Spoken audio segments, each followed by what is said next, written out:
लीजिए इस चेहरे को, ये वही आदमी है जिसने पूरे गाजियाबाद शहर को दहशत में बांध रखा है। आखिरकार हमारे पास इस सरफिरे कातिल की पहचान आ गई कि ये सीरियल किलर कैसा दिखता है। ये एक अधेड़ उम्र का आदमी है जो दोपहर को लोगों के घर आता है और दरवाजे पर दस्तक देता है। सूत्रों के हिसाब से पता चला है कि ये आदमी घर में घुसने के लिए कहता है कि वो गैस का मीटर रीडिंग चेक करने आया है। जैसे ही घर की गृहिणी उसे अंदर लेकर मीटर बॉक्स की तरफ जाने के लिए मुड़ती है, तब वह पीछे से चैन से हमला करता है।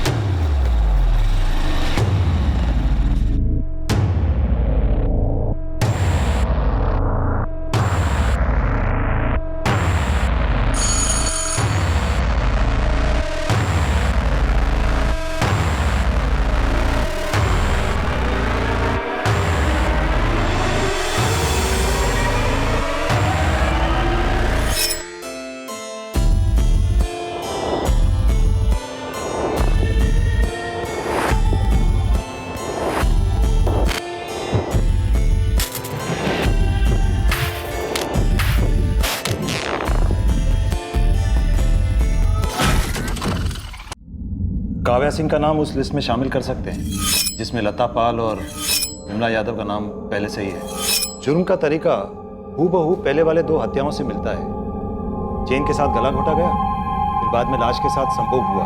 डॉक्टर, हमारे 2 संदिग्ध हैं, एक मयंक शर्मा और दूसरा मुकेश कामदार। जब ये कत्ल हुआ, मुकेश कामदार हमारी कस्टडी में था और मयंक शर्मा पर हम नजर रखे हुए थे। प्रशांत, जो तुम पुराने केस के बारे में बता रहे थे, दिल्ली वाली प्राजक्ता द्विवेदी, उस केस को दोबारा से स्टडी करना चाहिए। इस सीरियल किलिंग की शुरुआत शायद वहीं से हुई। चेन वाले हत्यारे ने फिर से आघात किया है। सारी चेतावनियों के बावजूद, पुलिस के पास संदिग्धों की सूची होने के बावजूद, एक बार फिर डंके की चोट पर इस विकृत सीरियल किलर ने एक बार फिर से दूसरे हफ्ते में ये तीसरा अटैक किया है।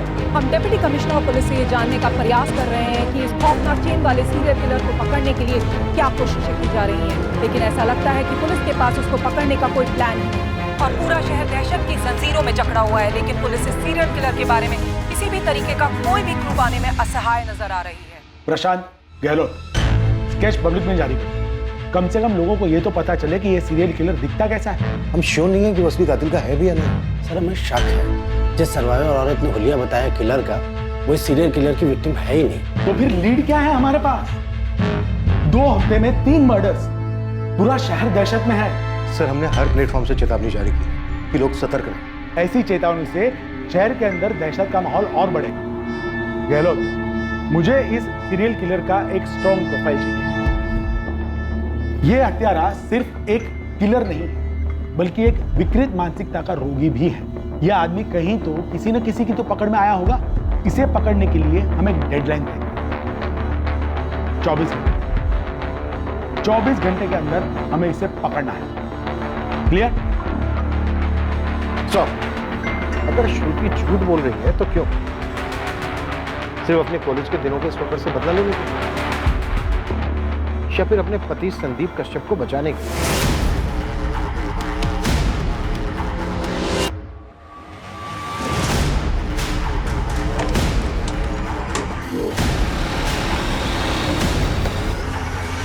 साहब, ये संदीप कश्यप का पूरा बायोडाटा है, यहीं गाजियाबाद में पला पड़ा है। ऐसा कुछ मिला है जिससे लगे कि ये संदीप कश्यप कुछ अटपटा? साहब, ऐसा कुछ पता तो नहीं चला है। आपकी उसकी बीवी श्रुति से कुछ बात हुई क्या? वो जो अपने ऊपर हमले की बात कर रही थी, वो सच है क्या? फिलहाल तो उससे पूछताछ चल रही है, और जब से उसने उस मयंक शर्मा का नाम दिया है ना, हमारी एक टीम 24 घंटे उसके ऊपर नजर रखी है।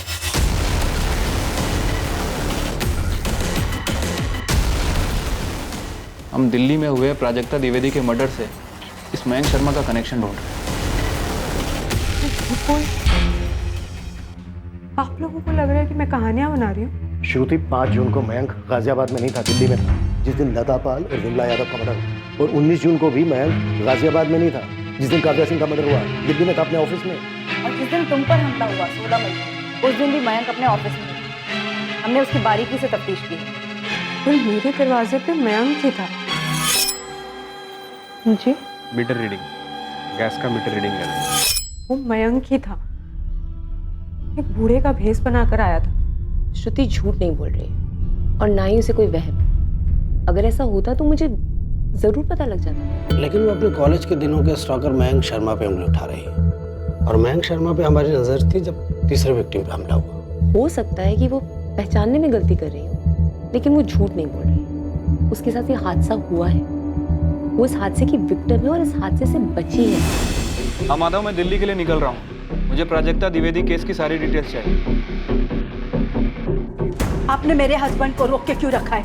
क्या किया है मुकेश ने? देखिए मैडम, हमने आपके पति को गिरफ्तार नहीं किया, सिर्फ उससे पूछताछ कर। किस बारे में पूछताछ? वो इस वक्त आपको नहीं बता सकता। क्यों नहीं बता सकते? आप लोग उठा के क्यों लाए मेरे पति को? क्या किया क्या है उसने? ये कोई तरीका है? मुकेश, तो भी जा सकता है, लेकिन ये मत सोचना कि तेरे ऊपर से हमारी नजर हटे। बिल्कुल नजर मत हटाना सर। आप लोग को पता तो चले मेरी बीवी सीमा कैसे मेरा खून पीती है, और आप लोग नजर रखेंगे ना तो मैं अपनी बीवी का मर्डर नहीं कर पाऊँ। कभी कभी सपने में देखता हूँ ये आपका भी सिरफिरा है ना, किलर, जो भी हो वो आ रहा है और सीमा को जान से मार रहा है।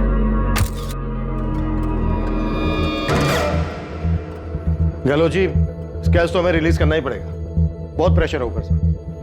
हमने इसे हर उस जगह पर ढूंढ लिया है जहां पर हम इसे ढूंढ सकते थे।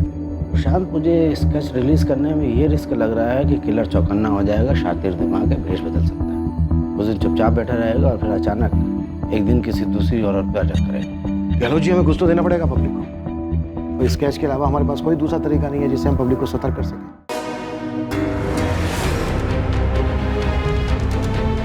गौर से देखिए इस चेहरे को।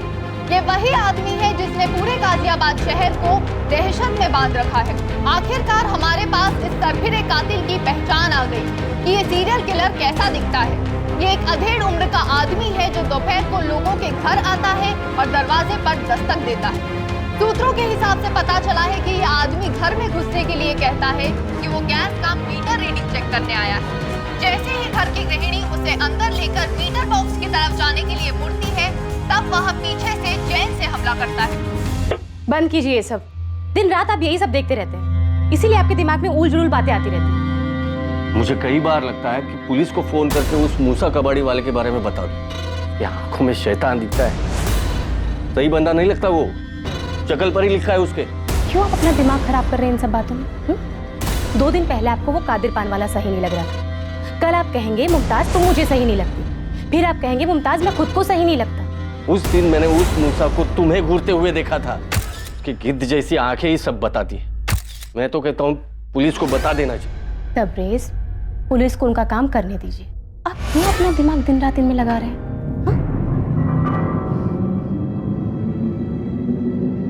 नाचने वाली गुड़िया, फूलदान, सजावट का मोर और सजावट का जहाज।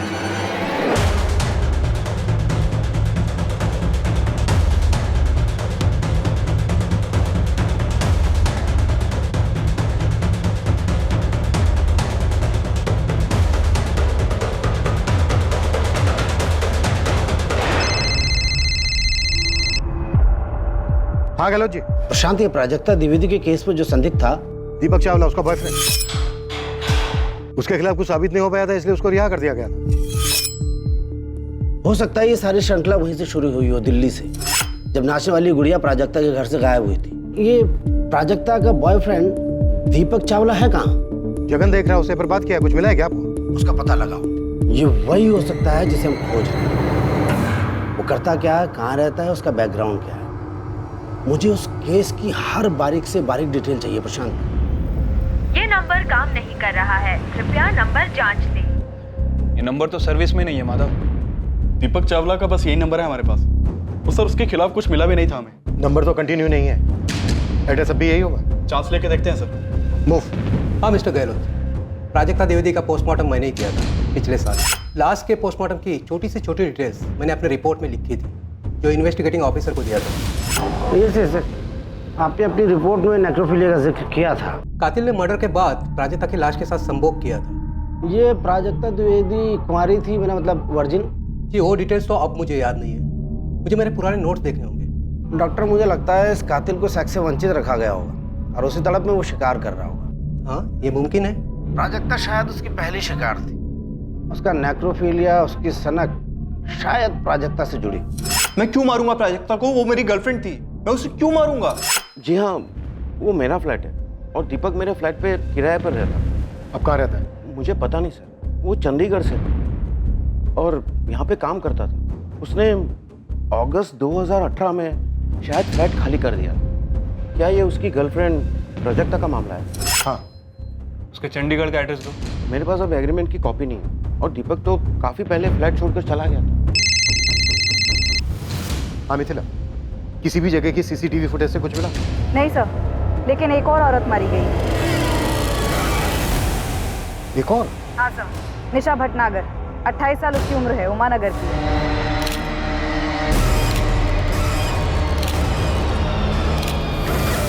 पूरे 8.5 किलो है।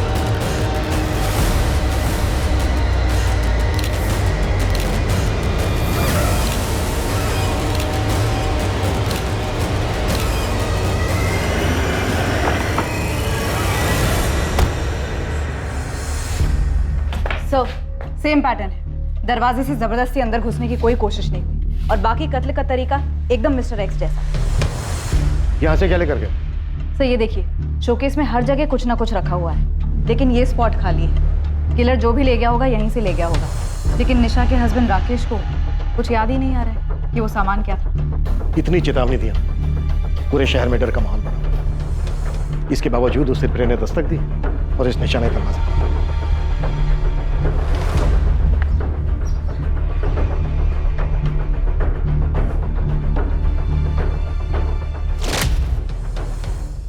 हाँ जगन बोलो।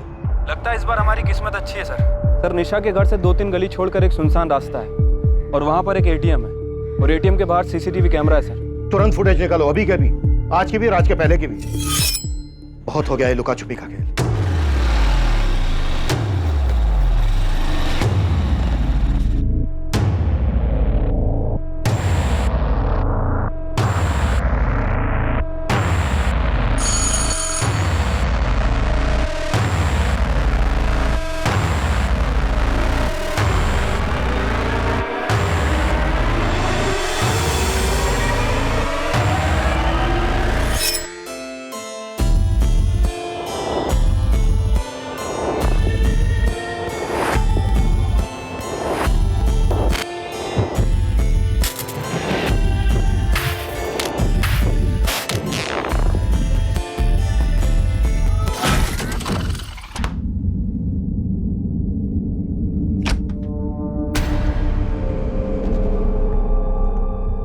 प्रशांत, क्या अब ये केस मुझे एक नई टीम को देना पड़ेगा जो ये केस सुलझा पाए, जो तुम्हारी टीम अब तक नहीं कर पाई? मैंने तुम्हें 24 घंटे दिए थे कातिल को पकड़ने, और हुआ क्या? एक और लाश। हेडक्वार्टर्स में मेरे ट्रांसफर की बात चल रही, तुम्हें पता है? सर, हमें निशा भटनागर के घर के पास एक सीसीटीवी मिला है। उस सीसीटीवी फुटेज से इस केस में कोई ना कोई लीड मिलने की हमें पूरी उम्मीद है। अब उम्मीद से काम नहीं चलेगा प्रशांत, एक्शन चाहिए, एक्शन। सर, हम हर मुमकिन दरवाजा खटखटा रहे हैं। वो भी दरवाजा खटखटा रहा है और एक के बाद एक नए विक्टिम दिए जा रहे हैं। मैंने तुम्हें 24 घंटे दिए थे कातिल को पकड़ने, और होता क्या है? 48 घंटे के अंदर एक और विक्टिम की लाश। सर, वो फुटेज ट्रांसफर हो रहा है, गारंटी हमें उससे कोई ना कोई लीड मिलेगी और उसके बाद हम एक सिंगल मिनट भी जाया नहीं करेंगे। फिर वही तरीका, चेन से मर्डर और फिर रेप। फिर से सीमन का कोई निशान नहीं, डेड बॉडी के साथ संभोग। हाँ, मैंने आज तक कितने केसेस मॉडस ऑपरेंडी के आधार पर क्रैक किए, लेकिन इस बार मुझसे छूट क्या रहा है? नेक्रोफिलिया एक मानसिक विकार, खूनी बड़ी चालाकी से कॉन्डम का इस्तेमाल करता है ताकि सीमन के जरिए पुलिस उस तक न पहुंचे। ये दो बातें मुझे खटक रही, ये नॉर्मल नहीं है। इस कातिल के साथ कुछ भी नॉर्मल नहीं है। ये कीमती चीजें नहीं चुराता, पर घरों से सजावट की चीजें ले जाता है। सर, ये राकेश भटनागर दोपहर 2:55 को घर लौटा। 3:05 पर इसने पीसीआर को फोन किया और 3:10 पर हमें कॉल आया।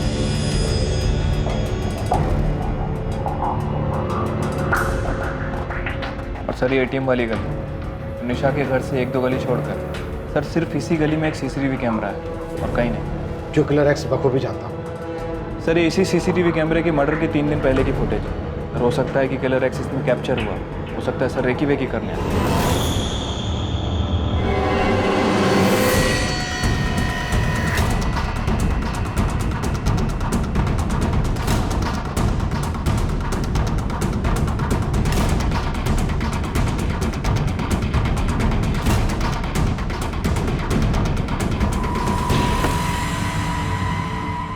ये बंदा 3 दिन लगातार दिखता है, लेकिन चौथे दिन नहीं दिखता। ये तो मूसा है साहब, मूसा खान। अभी कहाँ मिलेगा ये? डेरा चौक में ना इसकी रद्दी की दुकान है। वो बुढ़े मुकेश कामदार की टिप ना इसने दी थी मुझे। जिस जिस इलाके में कांड हुआ है ना, ये वो हर इलाके में घूमता है। चंदन नगर जहाँ लता पाल का कत्ल हुआ, रुद्र विहार विमला यादव का, दयानगर काव्या सिंह का, और इस वाले केस में निशा भटनागर यानी उमा नगर। और मैंने इसको ही काम पे लगा के रखा हुआ था कि पता कर किस मोहल्ले में कौन अजीब हरकतें कर रहा है। और ये साला खुद ही निकला इन सबके बीच। कहीं ये मूसा खान ही तो नहीं है हमारा किलर एक्स?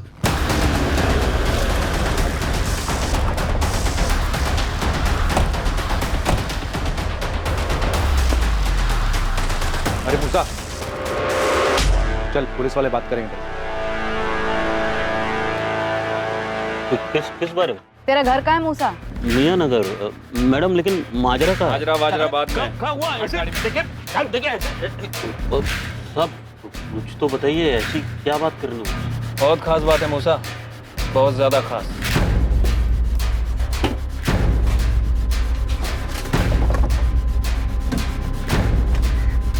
कुछ मिला? नहीं मैडम। इसके नीचे ये हटाओ, पेपर हटा के देखो।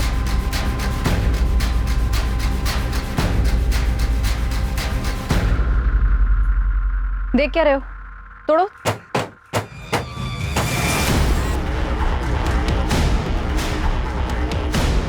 इसे भी थैली में डालना।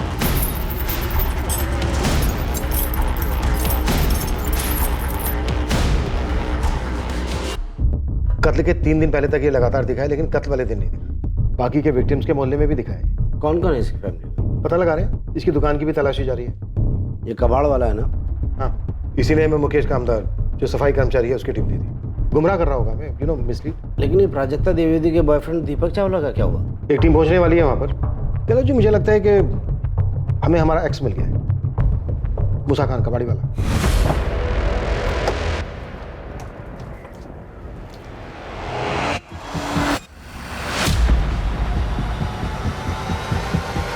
मैडम, इस मूसा की दुकान के साथ साथ ना इसके घर को भी पूरा खोलना पड़ेगा।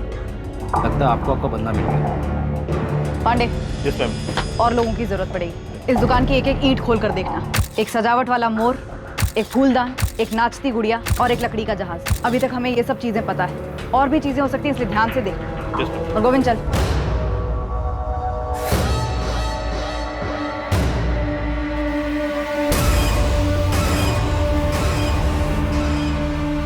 जानता ही नहीं ये निशा भटनागर? हाँ मैम, नाम से नहीं जानता साहब। वो उमानगर में रहता। वो 3-4 दिन पहले रद्दी उठाया था। घर की मेज पे से और क्या उठाया था? सिर्फ रद्दी उठाया था सर। पूरे 8.5 किलो है। 8 किलो सर। नहीं सर, 8.5 किलो था। इतनी धुलाई होगी कि तू अपना नाम तक भूल जाए। इन सब का मर्डर किया है तूने। 1 साल पहले इस प्राजक्ता द्विवेदी का मर्डर किया। इन सब के मर्डर करने के बाद इनकी लाशों के साथ तूने अपनी हवस पूरी की है, पर कभी पकड़ा नहीं गया। लेकिन इस बार पकड़ा गया।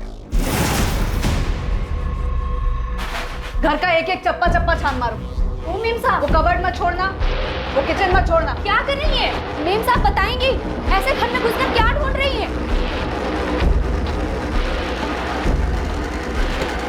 बताएंगी भी, मैं ढूंढ लूंगी ना, क्या ढूंढ रही है? एक फूलदान, एक सजावट का मोर, एक नाचती हुई गुड़िया और एक जहाज। और क्या क्या है यहाँ पर? हाँ? ये कबाड़ की चीजें तो मेरे शोहर की दुकान पर होनी चाहिए। आप हमारे घर को क्यों ढूंढ रही है? और मूसा ये सब कबाड़ की चीजें यहाँ क्यों रखेगा भला? सूटकेस लाओ इधर। मेम साहब, सच बता दे मूसा, नहीं तो जिंदगी में कभी अपने पैरों पे खड़ा नहीं हो पाएगा। तो ये है कि आपको ना कोई मिल नहीं रहा साहब, इसलिए जो ये बद्दा इल्जाम है ना, वो आप हम पर, मुझ पर मल रहे साहब। और जो तेरी दुकान में ट्रंक मिला है, जिसे तूने लॉक करके रखा था, अश्लील किताबें मिली हैं उसमें? बिल्कुल मिली होगी। कबाड़ी हूँ साहब, कबाड़ नहीं मिलेगा और क्या मिलेगा साहब? बच्चा है सर, छोटा सा मेरा, आता है दुकान पे कभी, कोई भी किताब लेकर पढ़ने लगता है, उसके हाथ ना लगे इसलिए वो ताला मार के रखी थी मैंने। कई ग्राहक लोग भी आते हैं साहब ऐसे मैगजीन की तलाश में साहब। मैं साहब आपके खबरी की मदद कर रहा था। मदद कर रहा था? क्या भटका रहा था?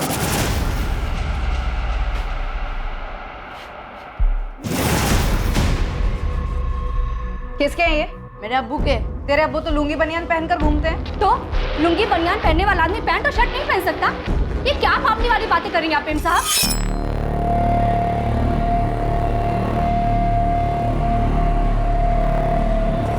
ये लेकर चलो। ओ मेम साहब, अरे कहाँ लेकर जा रही है ये सब कुछ आप? ज्यादा नौटंकी मत कर बिल्किस। हमें शक है तेरे शौहर पे कि वो कुछ करने वाला है। करने वाला है? क्या करने वाला है? आपको क्या लगता है कि आप पुलिस की वर्दी पहनकर कुछ भी करेंगे और हम सुनते रहेंगे? तो याद रखिए, पूरा का पूरा मोहल्ला इकट्ठा कर दूंगी मैं यहाँ पर। हमें लगता है कि तेरा शौहर कातिल है। मुझे लगता है कि आप पूरी तरह से बावली हो गई हैं। अगर तेरे शौहर ने कुछ नहीं किया है तो हम उसे जाने देंगे। अरे बिल्किस, बोलो ना 2 मिनट के लिए शांत हो जाओ, क्यों बखेड़ा बना रही हो? और तू मोहल्ला बुलाने की धमकी दे रही। मैं पूरी फोर्स बुला लूंगी। ओ मेम साहब, मैं आपकी धमकी से डरने वाली नहीं हूँ। बुला लीजिए आपको जिसे यहाँ बुलाना है। क्या हुआ बिल्किस आपा? अरे देखो ना, ये लोग मूसा को फंसा रहे हैं। कोई नहीं फंसा रहा है, क्यों बखेड़ा बना रही हो? ये सब क्या है गोविंद? रेहाना, मैं कह रही हूँ ना कि इस गोविंद ने पट्टी पढ़ाई है। हम सिर्फ मूसा के कपड़े और जूते लेकर जा रहे हैं। मियाँ नगर में जल्दी एक पुलिस टीम भेजो। 24 घंटे दे रहा हूं तुझे मूसा। इन 24 घंटे में सच उगलता है। साहब, आप मुझे वो कबूल करने को बोल रहे साहब, तो मैंने किया ही नहीं साहब। वो तेरे पे है, सोच ले अच्छे से। साहब, अपने फोन पे ऐसे कभी कुछ देखे नहीं हो क्या साहब? हाँ, हम भी मन बहलाने के लिए देखते हैं ऐसी किताबें। तो क्या हो गया साहब? इंसान है हम साहब, हैवान नहीं। प्रशांत, मूसा किलर एक्स नहीं। कह लो जी, जैसे ही हम खंगाल कर कातिल तक पहुंचते हैं, आप कह देते हो वो किलर एक्स ही। पहले आपने कहा कि श्रुति झूठ बोल रही है, वो बैंक नहीं हो सकता। फिर आपने कहा वो अधेड़ उनका आदमी नहीं हो सकता। और अब हम जब मूसा तक पहुंचे और ऑलमोस्ट वो टूटने के लिए तैयार है, तो आप कह रहे हो कि मूसा एक्स है ही नहीं। तो फिर कौन है? हाँ माधव, दीपक चावला की कोई खबर? मिल गया सर, ये मेरे साथ गाड़ी में बैठा हुआ है, बस आप ही के पास लेके आ रहा हूँ। सर, दीपक चावला गुरुग्राम शिफ्ट हुआ था। माधव और उसकी टीम ने उसके घर की अच्छे से तलाशी ली, लेकिन कहीं भी कोई सजावट की चीज़ नहीं मिली। किलर एक्स बहुत चालाक है, वो बहुत बारीकी से सोचता है। कॉन्डम का इस्तेमाल करता है ताकि सीमेन स्टेन्स ना मिले, और कोई भी कीमती चीज़ घर से नहीं चुराता। हेलो जी, तो क्या अब हम हर संदिग्ध से ये पूछें कि कितनी सावधानी बरतता है वो? प्रोफाइलिंग से हेल्प मिलती है, मैं मानता हूँ। हमने हमारे रिकॉर्ड्स में से अब तक 15 रेपिस्ट, 11 बच्चों के साथ यौन शोषण करने वालों से पूछताछ की। मैं 100% कह रहा हूँ कि मूसा ही एक्स।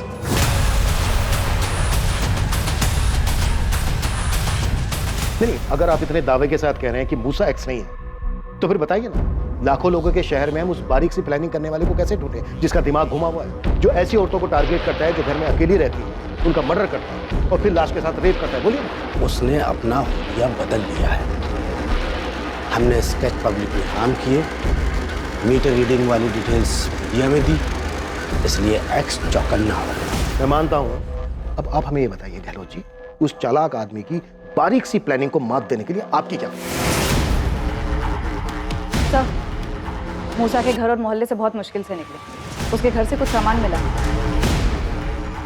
सर, चुराए गए डेकोरेटिव आइटम में से तो कुछ नहीं मिला, लेकिन ये कपड़े और जूते मिले जो कि मूसा के हुलिये से मैच नहीं करते। चलो जी। सर, कैसे बच बचा के निकला हूं ना, मत पूछिएगा। नहीं पूछूंगा। कोई काम की बात है? साहब, वहाँ से डायरेक्ट मैंने 2 लोगों को साइड में लेके बात की। जो बातें मुझे पता चली ना, मुझे पहले नहीं मालूम था। ये मूसा ना कपड़े पहनने का बहुत शौकीन आदमी है। हर शुक्रवार शनिवार को ना अपनी बेगम के साथ एकदम सज धज के निकलता है घूमने के लिए। ये पहले तेरी पकड़ में कैसे नहीं आया गोविंद? साहब, किसी के शक्ल पे तो लिखा नहीं होता ना कि सन की है सरफिरा है। हाँ तो गहलोत जी, क्या बोलते हो? अभी आप यही कहोगे कि मूसा निर्दोष है? हाँ, निर्दोष है। ये सीरियल किलर कोई और ही है। ये मूसा है और इस वक्त हमारी कस्टडी में है। क्या तुमने कभी इसे अपनी सोसाइटी में देखा? इसका कहना है कि कभी भी ये कबाड़ के काम से दिल्ली नहीं गया। सर, मुझे सच में नहीं पता कि कौन प्राजक्ता के साथ ऐसा कर सकता है। मुझे समझ में नहीं आ रहा है सर कि प्राजक्ता के साथ जिसने भी ये सब किया सिर्फ इसलिए ताकि वो डांसिंग डॉल चुरा सके। सस्ती डॉल थी सर, मैंने ही उसे वो गिफ्ट की थी। उसे डांस का शौक था, इसलिए। उसके दिमाग में क्या चलता है, क्यों चलता है, कोई नहीं बता सकता। 4 और औरतों को मार चुका है और वहां से भी सजावट के आइटम लेकर गायब है। सॉरी, इससे पहले मैंने इसे कभी नहीं देखा। इसी एक सवाल के लिए आप मुझे गुरुग्राम से उठाकर यहाँ लाए हैं। आपको क्या लगता है वो साइकोपैथ मैं हूँ, या फिर पिछली टीम की तरह आपका टॉर्चर करने का इरादा है मुझे? प्रशांत, जो करना पड़े करो, मुझे इस दहशत का अंत चाहिए तुरंत। सर आज रात अच्छे से खातिर की जाएगी इस मूसा खान की। कल सुबह तक सामने से आकर सब कुछ कबूल कर लेगा। तुम्हें कितना यकीन है कि यही वो सीरियल किलर है? सारी की सारी कड़ियां झुक रही हैं सर। सभी विक्टिम के मोहल्ले में देखा गया है, अच्छे कपड़े पहनता है, अश्लील मैगजीन पढ़ने का एडिक्ट है। बस एक चीज है जो फिट नहीं बैठ रही है। अगर डेकोरेशन के वो पीसेस मिल जाते तो इस केस को एक क्लोजर मिल जाता। एक और अड़चन है सर। अब क्या हुआ? गहलोत जी कह रहे हैं कि किलर एक्स मूसा खान हो ही नहीं सकता। देखो, गहलोत को उसके एनालिसिस कर रहे हैं, तुम इस मूसा की हालत में उम्मीद है। प्रोफाइलिंग कभी कभी गलत भी हो सकती है। मुझे सही कातिल चाहिए। कल सुबह अच्छी खबर सुनो। ए मूसा, बोल क्यों किया और कैसे किया? हाँ, सच बोलेगा तो छोड़ देंगे मुझे। ए देख, सच बोल, उसके बाद देख।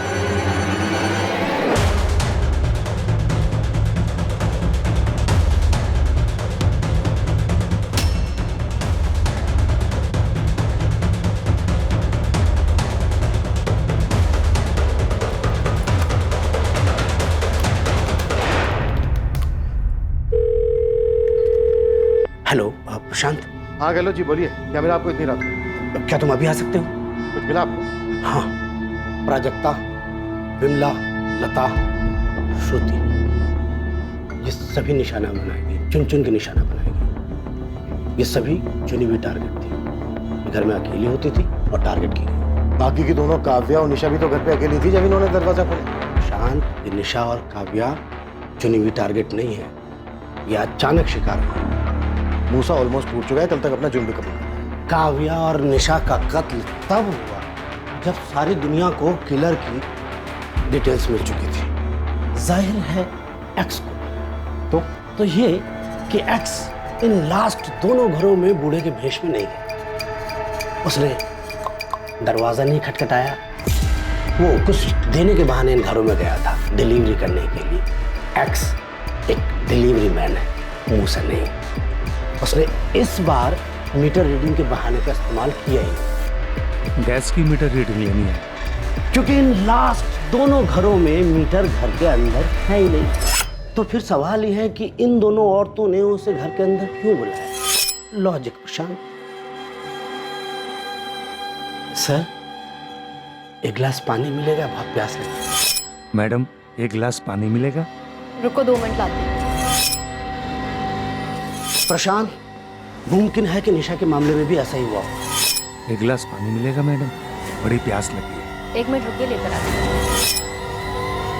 काव्या और निशा के मर्डर्स प्लानिंग से नहीं हुए थे, बस फितरत से हुए थे।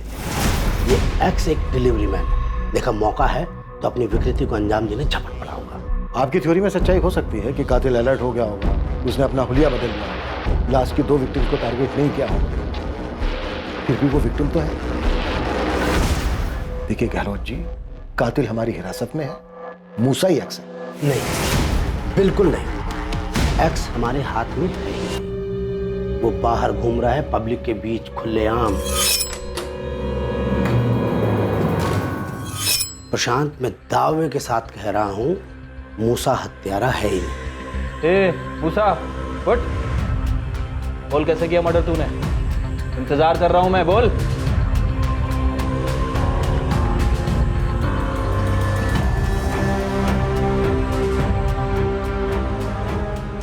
एक बड़ी खबर आ रही है। चैन वाले हत्यारे ने एक बार फिर हमला कर दिया है, इस बार जयानगर में। ये जून के महीने में 5वीं हत्या है। हमारे सूत्रों से पता चला है कि पीड़ित का नाम माधुरी चौहान है। फिर एक बार एक गृहिणी जो दोपहर को अपने घर पर अकेली थी, इसके घर भी हत्यारे ने दस्तक दी, जिसके बाद माधुरी का भी वही हश्र हुआ जो बाकी 4 औरतों के साथ हुआ था। और एक पुलिस है जो इस केस में पूरी तरह बेबस बौखलाई हुई मालूम होती है।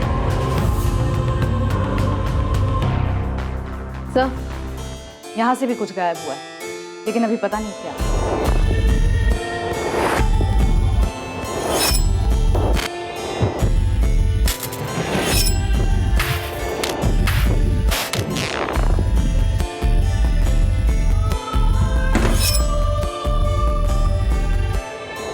जिस वक्त 5वीं विक्टिम माधुरी चौहान पर आक्रमण हुआ, उस वक्त संदिग्ध मूसा खान बाकायदा पुलिस कस्टडी में था और 24 घंटे की अवधि के बाद भी मूसा ने कोई जुर्म कबूल नहीं किया था।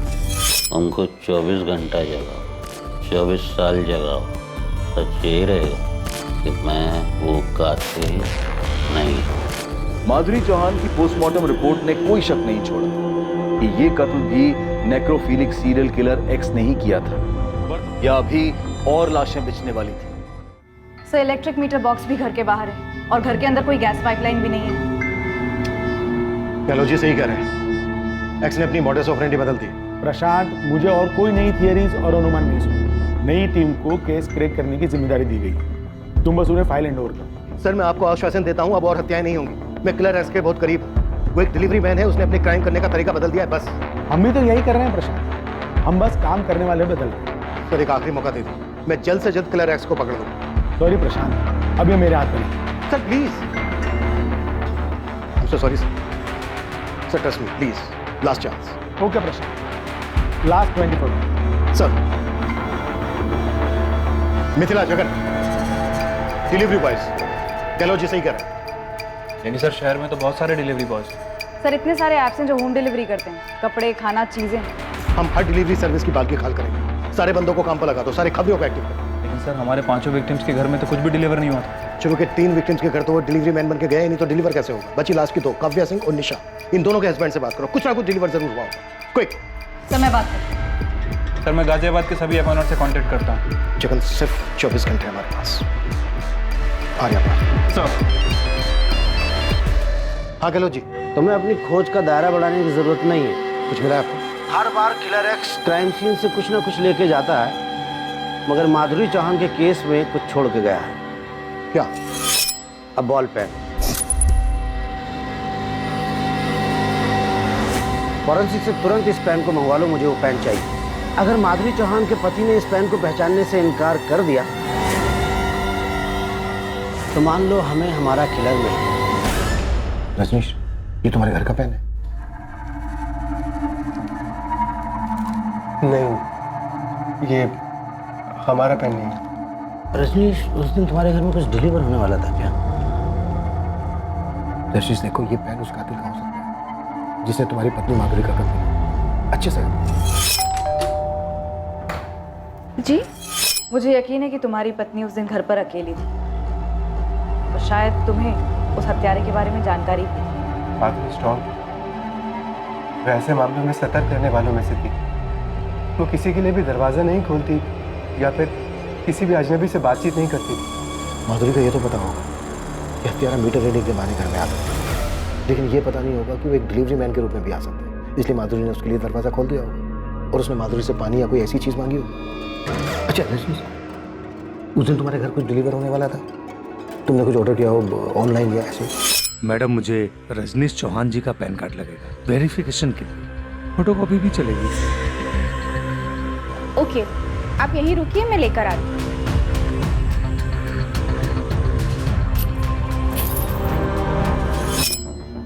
हाँ सर, क्रेडिट कार्ड। मर्डर से 2 दिन पहले मैसेज आया था मुझे बैंक से कि मेरा नया क्रेडिट कार्ड डिस्पैच हुआ। कौन सा बैंक? आरडीएल बैंक। मैंने सेकेंड वीक ऑफ जून में कार्ड के लिए अप्लाई किया था।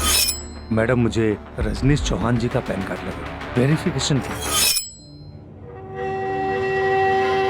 ये रहा सर 20 जून का मैसेज। डियर कस्टमर, आपका RDL bank credit card high express courier company से 20 जून को डिस्पैच कर दिया गया, जो कि आपके रजिस्टर्ड एड्रेस पर पहुंच जाएगा with AWV number 50921638। High express courier 20 जून को डिस्पैच हुआ, मतलब 22 जून तक डिलीवर हो जाना चाहिए। यस, 22 जून को ही माधुरी का मर्डर। सर बस 2 मिनट, हमारा स्टाफ चेक कर रहा है। सर आरडीएल बैंक के कुरियर पार्टनर्स हम ही हैं। दिल्ली में ब्रांच है कोई आपकी? जी सर।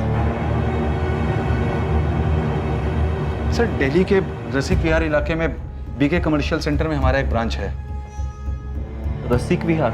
जी सर, वहाँ पे तो प्राजक्ता द्विवेदी का घर था और मयंक शर्मा भी उसी एरिया में रहता था। सर ये रहा रजनीश चौहान कुरियर।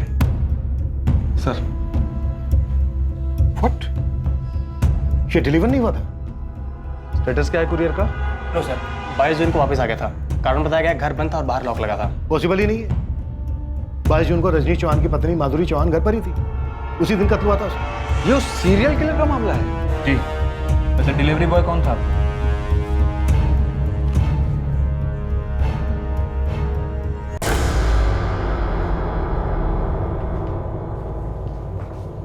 तबरेज खान।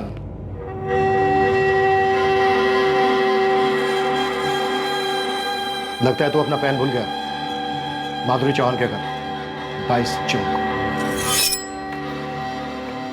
मैडम, ये रजनीश चौहान के नाम से बैंक से कुरियर आया है। मैडम, एक गिलास पानी मिलेगा, बहुत प्यास है। 1 मिनट रुकिए, लेकर आए। मैडम, एक गिलास पानी मिलेगा। रुको, 2 मिनट लाती हूँ। अरे आप लोग कहाँ जा रहे हैं, क्या कर रहे हैं? कोई मुझे बताएगा? मैडम ये हो क्या रहा है मेरे घर में?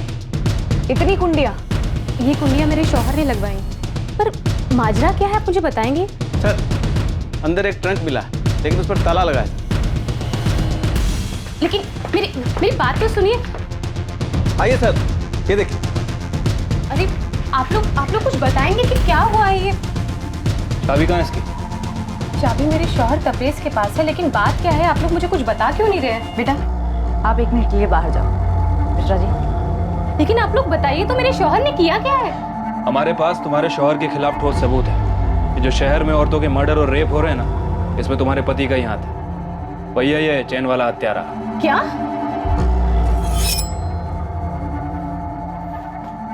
भूल के थक गया मैं आपको सब, कुछ नहीं किया मैं। और ये जो तबरेज है उस पर मुझे शक था। अगर तुझे शक था तो तूने खबरी गोविंद को बताया क्यों? सिर्फ शक था ना साहब कि वो सन की बेकार में उसकी जिंदगी बर्बाद करना नहीं चाहता था, जैसे आपने मेरी की।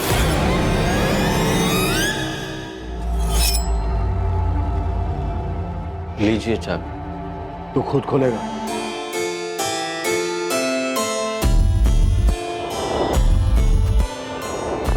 खोल।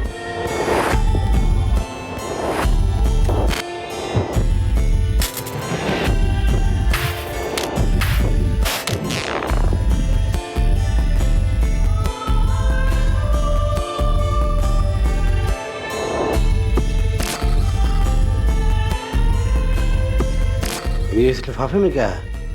निकाल लिफाफा निकाल, खोल के दिखाते हैं।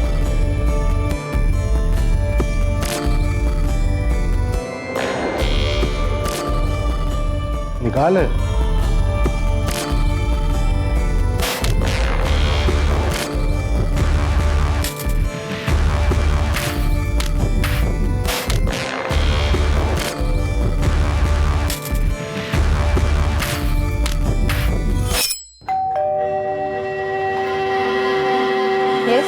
मैडम, क्रेडिट कार्ड है, मिस प्राजक्ता द्विवेदी के नाम। हाँ, नहीं। पहले कत्ल के वक्त तबरेज ने अपना हुलिया नहीं बदला था। वो कुरियर की डिलीवरी करने गया था। तब वो कुरियर कंपनी की दिल्ली ब्रांच में पोस्टेड था। जब दिल्ली का केस गरमाने लगा, मैंने गाजियाबाद पोस्टिंग ली। और तूने यहाँ श्रुति को अपना पैरा छिपाया। नाम मुझे पता नहीं था, पर वो चालाक निकली। जी? मीटर रीडिंग, गैस का मीटर रीडिंग लेना। जी? Meter reading. जी? वो मैडम, आपके घर का गैस मीटर रीडिंग लेना है। आइए। मीडिया में खबर आते ही तूने अपना तरीका बदल लिया। हाँ, वैसे भी एक ही तरीके से बोरियत होने लग जाती है, इसलिए मुझे लगा कि तरीकों में बदलाव होना चाहिए। लता और विमला, इन दोनों को भी एक ही दिन में मारा ना? कैसे? वो मैंने उन्हें कई बार देखा था पहले, अकेली ही रहती थी घर पर। उन दोनों के घर में भी तो कोई कुरियर डिलीवर करने गया था?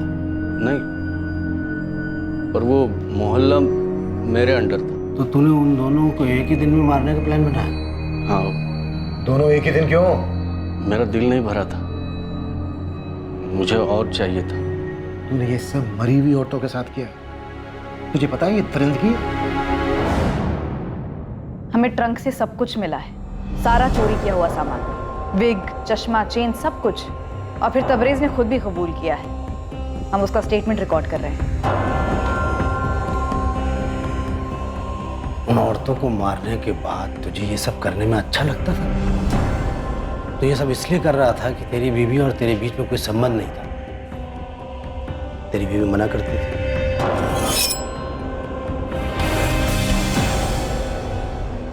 आज नहीं, समझा करो, आज नहीं। अरे क्या हुआ? थोड़ी देर के लिए ना। समझा करो। मन कर रहा है ना मेरा। तुम्हारे मन के चक्कर में मेरी हालत खराब हो गई। डॉक्टर ने दूरी बनाए रखने के लिए कहा। पता कितना दर्द होता है मुझे, कितना जख्म हुआ है। डॉक्टर ने बोला है कि ऑपरेशन करना पड़ेगा। परेशान होने लगा था मैं, हर बार मना कर देती। तो सिर्फ इसीलिए तूने उन औरतों को मार दिया और उनके साथ संभोग किया? वो औरतें मना नहीं करती। अबे लाशें कैसे मना करेंगी? मैं किसी वेश्या के पास नहीं जाना चाहता था।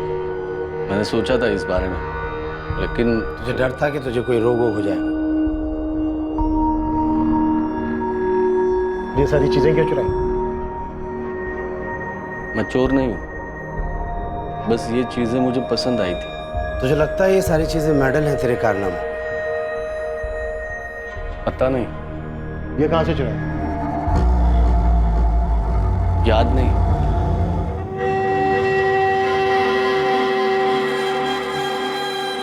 इन सारे सीरियल हमलों की एकमात्र सर्वाइवर श्रुति कश्यप ने तबरेज को पहचान ली। तबरेज खान के नेक्रोफीलिया को समझने के लिए मनोवैज्ञानिकों की एक पूरी टीम ने उसकी गहरी स्टडी की। तबरेज बिल्कुल नॉर्मल है बाकी सब मामलों। फिर भी देखो सोच में कितनी गंदगी भरी है उसकी। पता है साइकियाट्रिस्ट के सामने वो एक ही बात बार बार दोहराता रहा, जो उसने हमें इंटरोगेशन के टाइम पे नहीं बताई, कि उसे विक्टिम्स की चुप्पी में ज्यादा संतुष्टि मिलती। गहलोत जी, दरिंदगी है ये, विकृत सोचा और कुछ नहीं है। बिल्कुल। दूसरी ओर उसने अपने ही घर में 4-5 कड़ियां लगा रखी थी अपने परिवार की सुरक्षा के लिए। तबरेज खान पर आईपीसी की धारा 302 के तहत कत्ल, आईपीसी की धारा 307 के तहत अटेम्प्टेड मर्डर और आईपीसी की धारा 376 के तहत रेप के चार्जेस लगाए गए।